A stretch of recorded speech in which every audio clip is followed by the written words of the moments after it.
Monday morning back at the lab. Big weekend painting the top of a Fiat Ducato. Fiat apparently in 2008 did not know how to paint vehicles so that the paint would stay on the vehicle long term.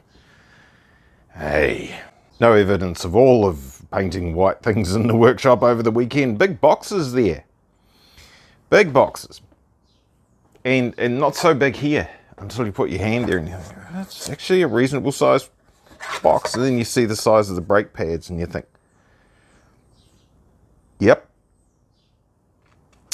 Yep, someone getting pretty serious about the brakes on their vehicle. It's not the March. I trolled you guys on Facebook with a picture of a caliper up next to the wheel of the March, which is way over yonder. Oh, there's a Fiat Ducato there. GTR. So this has the standard brakes on there. It's actually, are they DBA 4000 series rotors? I think they are. And then I think the two-piece ones are 5000 series, if that's how it goes. All punchy, bangy, crunchy stuff occurred at racetrack due to a failure to stop, or failure to reduce speed enough anyway for turn one at Hampton Downs. So I think maybe the owner's a bit sort of paranoid about that and wanted to make sure that that never happened again.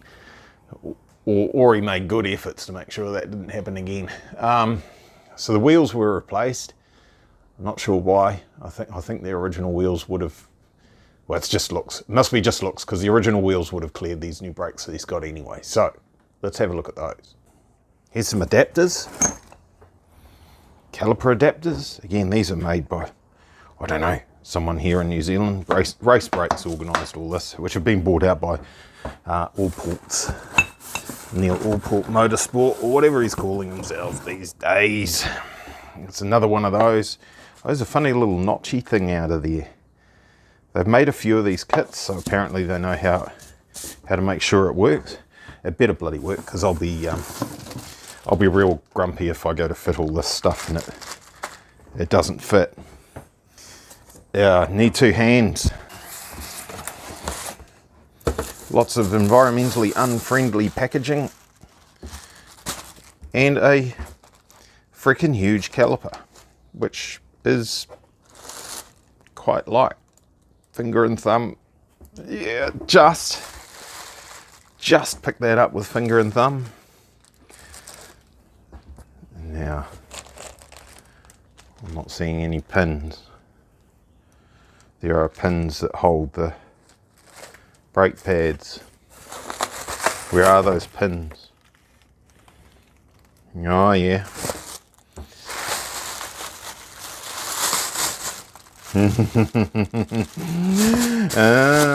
Stand by. Here's box A. No pins for the pads, right? Brand new caliper. Oh, don't scratch it with your wedding ring there, Glenn. You'll get in trouble. And that's the bag that was in there, as you saw. And there's no pins in that bag, which raises concerns. Box B, here's the bag. Oh look, there's some pins. And do they have clips on there? They just use friction, do they? Oh, that's sketchy, but whatever. If it works, it works. And oh look, there's the other pins. Somebody didn't learn about putting shit back where it belongs. Didn't learn the importance of doing that, because that's how you actually end up with something sitting on the bench and the box is being sent off, and then it ends up at some poor fabricator's shop and he loses $150 million an hour waiting for parts to turn up that have been lost. So, not good. Off to a bad start, in my opinion. Or maybe I'm just being fussy, but whatever. Anyway, let's get some rotors out. I need a bit more bench space. Hang on. I've already overpopulated the bench slightly. I'll have to have a shuffle. Nice try, but that's probably still not enough room. Because these brakes are just insanely huge. Gigantic. Gigantosaurus. Massive. That Space Odyssey music. Dum, dum, dum, dum, dum, dum, dum, dum. They are very big. I call that 375 or something like that, just measuring with my very poor measuring technique. That's quite large. Oh wait, what is 375? Excuse the poor camera work. 375. So the March has got 14-inch rotors, and I just had to go just that little bit bigger. 14 3/4. Pretty big. It'll actually it will actually go slower with those on. There's rotating mass there that needs to be spun, so your acceleration times and everything 0 to 60 all actually increase when you put larger brakes on your cars, but I guess they increase somewhat more when the front of the car is you're trying to insert it into the back of the car and everything's all broken and crunched and stuff. Then your 0 to 60 times are actually in this case years, a few years to get it all sorted out and back together. Right, somewhere in there's another rotor. Based on my handometer, I'm not even going to be able to weigh that. That will actually top out my scales. It will be too heavy and might need bathroom scales for that jobby. And so they've put one or two, yeah, I think 2 of these are torqued and the rest are not. So I don't know. I'm not sure why that was done. There's another one down there, and the hardware must be somewhere, and I've got to put the other one together and torque it all up. The specs are all there. Let's get on with it. Right hand rotor for right hand side of the car, right hand caliper. I did not do this. Not frickin' guilty. I don't know where that's come from or who did it. It's not me. I did not. So when someone finds or spots this on the screen and goes, oh, he's chipped the caliper already, that weren't me. And realistically, it doesn't really matter, but I'd be a little bit pissed if I think this is a $7,000 brake kit or something like that, and it's barely out of the box, and it's actually, the paint's chipped. Not good. So I don't know who did it. The owner took possession of these directly from the supplier, and then they've come here, and then the owner and I took a couple of pads out, slipped them over a caliper, put a rotor inside, this one, and put it inside a wheel on the bench just to make sure 100% certain that these things fit right. So I can't tell you if it was that caliper or not. May have been that one, I don't know. It's a shame we didn't take a photo because we'd be able to remember based on the pins. Never mind, carry on. I better go back to school and learn how to use a ruler. Oh no, 3mm of error there. Just using the ruler on the box and a little bit of optical illusion. I hope he doesn't want to keep those. They might have some scratches on them. You'd hope someone's taken this out of here and looked at it. I looked at this here and I thought that was around when Jesus was a grasshopper. You can't really see it actually on the phone, but there's a whole lot of yellow in that plastic. That's some old plastic. Bits inside look alright. I don't think there's any issues. I mean, it's going to corrode and stuff. And then I had a real good look at it. Yeah, this was around before we even thought about COVID existing. 2011, holy, what was happening in 2011? I was still had hair, I think. Jeebus. Oh no, yeah, that was on its way out by then, I think. I think it was on its way out anyway. Well, it's the same type of rotor. It looks to be pretty healthy. God, that's heavy. And it's for the left-hand side. You don't want to let that run away on you. If you drop that, it's going to go straight through the earth and out the other side. Wipe out whoever it is that's on the other side of the planet to us. Good Lord. Rightio. Preservative oil on there and everything, so that needs cleaning off. And we need to attach that there, attacherize that. We need to torque all these up. I don't know if I need to take them back off and have a look, but anyway, they need torquing up. These all need fitting, torquing up, and then we need to remove all this stuff and things, and then we have to make, or at least sort out, this section here. There's nothing for those new calipers, so we've got to figure out what thread they have in there, look up the specs and find out. It's a banjo fitting type arrangement, so we can either get a hose made up to go from there to the factory hose, or a bit of hard line and an adapter onto a banjo or whatever, but that needs to be done.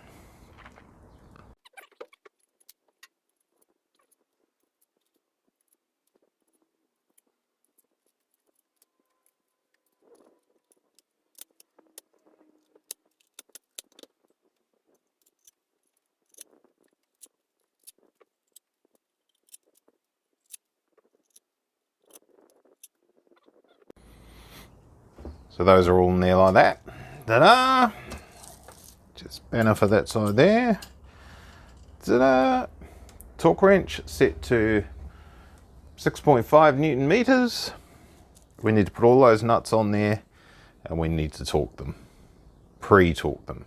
Then you got to go 30 degrees from there, and then you've got to make sure it's between 10 and 15 Newton meters.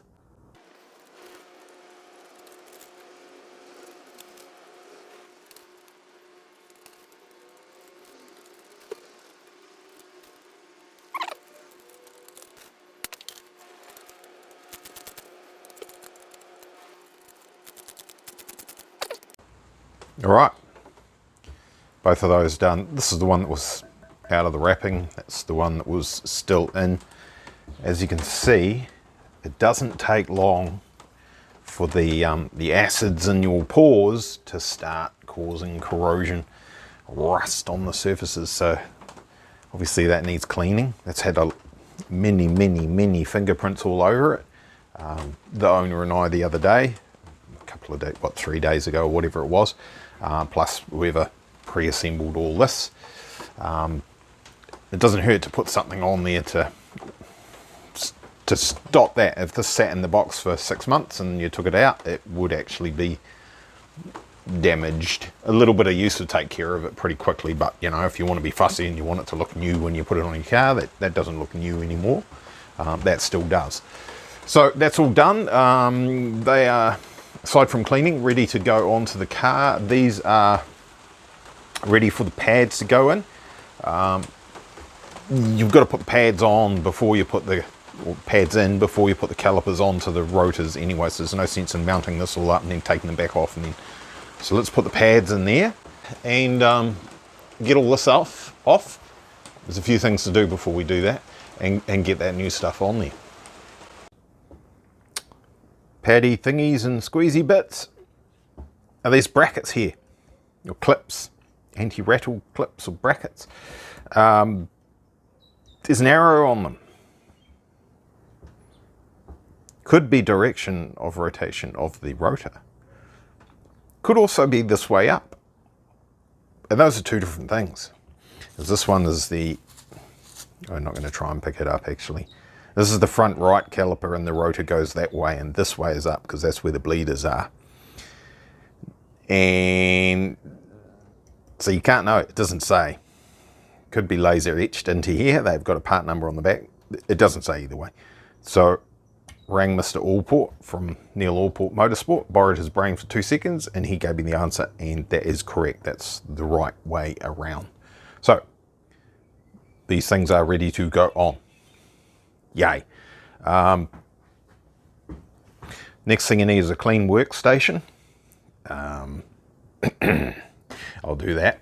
And you want to actually check that you haven't got screwed wheel bearings or floppy blimmin' suspension joints or anything, any run out on the hub, and clean the hub surface and all that sort of carry on. All the basics that just It's like, yeah, no shit, Sherlock. But some people just don't do it. And then they install their fancy kit, put it on the car, drive the car, and then they're actively looking for issues, and they'll find a bunch of issues. And then they'll go, hey, it's all broken and it must be the kit.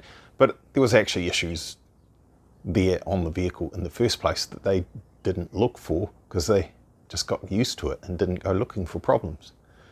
So you're going to make sure everything that relates to the new system that you're putting on there is actually good. Otherwise you start chasing your tail looking for problems that got nothing to do with what you just bolted on. It's to do with things that you bolted it on to. Enough metal. Let's get this stuff and things happening.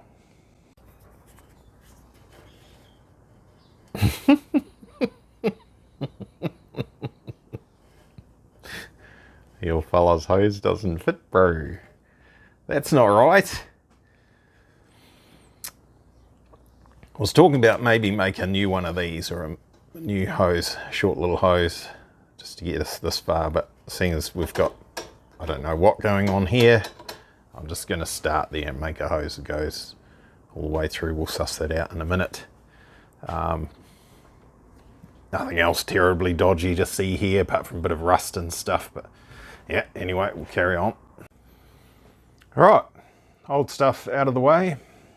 ABS sensor is just, I hate touching those things, man, because the wires get so brittle and you disturb them and then they break, and then everyone says, oh, it worked before. Yeah, the routing of the brake hose and pipe was underneath the caliper, and at this point in time I don't want to disturb the system in case there's an issue getting this other stuff on. I'm not saying there will be, but just in case. Murphy's Law and all that. So as it stands, I haven't cracked that system open. It's still all bleed, it still works. If we go to put this on and there's a disaster, well, that can just go straight back on and still work without any dramas. So that's cleaned up, ready to go. I've checked bearings and all that. It all seems pretty good. So we're at the point where we're going to grab one of those rotors, the correct one for the side, throw it on here and see if it works. I'm also going to clean that mess there up. Might as well, the rest of it looks beautiful, so that should be clean too. Yep, there's a problem. So kind of expected, pick that rotor up, brought it over here. I can't film that at the same time. Those things are just too damn heavy. It impacts on the heat shield, dust shield, rock shield, whatever you want to call this, the shield. Now I can hack this off in seconds, or we can do it properly, and to do it properly is quite involved. So we're probably going to put a cold chisel through here and just, it's gone, it's deleted, because yeah, doing it properly. The wheel bearing is basically integral to the hub. I'm pretty certain it's not like the 350Zs. There's not 4 bolts in the back of there like the 350Zs and the 300Zs and all the, stuff and things. So you undo this and you pull this out of here and your wheel bearing's done, and so schmack, bye-bye. Get rid of that, and then we should be away laughing. Just like that. Tiny little wee dent there. No one's going to care. Upset about it? Have a go in the comments section. You might find someone who actually cares. It's dead there, see? Now, see if that fits on there. Absolutely should be no reason why not. Now, burns. That goes on there. Loads of room. No issues anymore. I know, I could have bent the heat shield back out of the way, but it's only a press fit, like a snug fit around the hub there. And if you go distorting all this to make it clear your rotor, there's every chance that this is going to come loose and it's going to move and there's going to be a problem down the track. So deleted, problem solved. Next problem. Factory bolts for the factory calipers are supposed to fit in the bracket that adapts the new calipers, and they're the wrong thread. You can see there, that's a finer thread than that. So I have to go rummaging through my stuff and things and see if we've got some bolts. Otherwise, go for a drive and get some, which is actually a bit of a nuisance because that means lifting car back up. This isn't anybody's fault but my own for trying to work in a small workshop. So lift that up, move that forward over that bump there, which takes quite a bit of effort, put the march away, close the door, Rah, rah, rah. It is lunchtime. Yeah, I'll see if I've got some bolts. All right, an hour later, I'm not kidding, that's how long it takes. We've got our bolts and we can bolt this bracket up. Yay! Except we can't because it's hard to show, but the back side of that, oh, can I show it from up the top there? It's very hard to see the screen. Anyway, that's hitting. The bracket doesn't actually fit. If you bolted that up, big gap at the bottom, smaller gap at the top because the bracket's being held on the piss because it's hitting the thing inside behind here. If we undo this, we need, oh, there you go. That connects with that. So the bracket's not been made taking that into account. It's flat to this surface here, and as you can see that hangs out further. So I'm going to modify that to get the it's a good day, isn't it? Enjoying my Monday. Right, we're bolted on. That has clearance. It doesn't look like a lot, but it has clearance, trust me. So that's that on there. Good amount of safety on the threads. Lock washer on there. You've got to, despite the fact the factory fitment does not have a lock washer on there, if you're going for low volume vehicle compliance, you must fit a lock washer or some form of locking on there, which is whatever, fussy buggers. Right, let's put the roundy thing back on. Yep, roundy thing's back on, and now we need to make sure that our bolts that we just put in aren't going to hit anything. That's all clear, plenty of room there. No way that's catching on that. So finally we can put the big red shiny thing on there. Let's hope that fits. Yeah, the big moment. Yay, the big red thing fitted on the roundy thing. Dimensions all look pretty good. It's quite close here. Should be all right. It's about maybe 1 millimeter, if you're lucky, between the hat and the pads. But it should be okay. That's probably not going to expand that far, I hope. Other than that, that's that. She installed, except for our actual fluid lines and stuff. So now we can get the other side on there. Assuming the wheel still fits. We did test fit, as I said the other day. It should just go straight back on there. Massive overkill, but hey, whatever. Looks good, I suppose. Yeah, I'll put the other wheel, I'll put that wheel rather back onto here. Should be a hub ring, but there's not. And then do all the stuff and things on the other side. Then I'll organise some pipes and hoses and stuff. Yep. Them's pretty big brakes. So he'll have to be careful about where he takes this thing for servicing of wheels and tyres, for balancing and things like that. If they put the wheel weights in the wrong spot, towards the middle, rather than right towards the outside edge here. If they do that, maybe trying to make it look better or something, it'll hit the caliper and it'll go clunk, clunk, bang, bang. Bad things. But that's definitely a sizable brake for the vehicle. Probably a bit much for these tyres. I don't think those tyres will handle what those brakes can dish out. But never mind. I suppose you'll want it. Oh, you can't see them. Yeah. There you go. Oh, look at that. Now we need to paint. We could have used some of that white paint from the Ducato, the Fiat.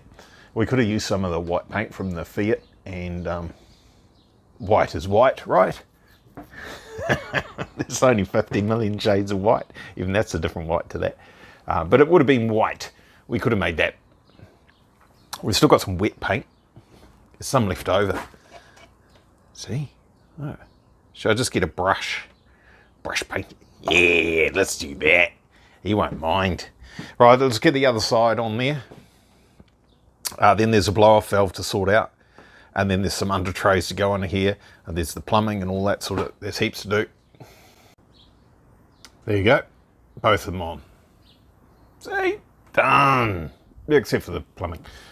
That side obviously happened a heck of a lot faster because I already had the bolts sorted and didn't have to deal with the, oh, that's a bit tighter. No, that's the wrong bolt. Look for some bolts, etc., etc. And I knew straight away just to whip off that shield, cover, duct, whatever, and deal with the little piece on the casting up there. So that just went on in, I don't know, 10, 15 minutes, something like that, and we're done. So now we've got to suss out some hosey type things. They should not be hard. We're just going to go one hose straight from here with a banjo fitting, follow the appropriate path and up to, it's there. I'm not sure if you can see it on the screen very clearly, but that's where we need to go. Easy peasy. It's just after 4 o'clock. I thought I was going inside, but our good mates at Apex Auto Centre in Frankton, Hamilton there, got these made up and on the courier and to us like same afternoon, a couple of hours or something like that.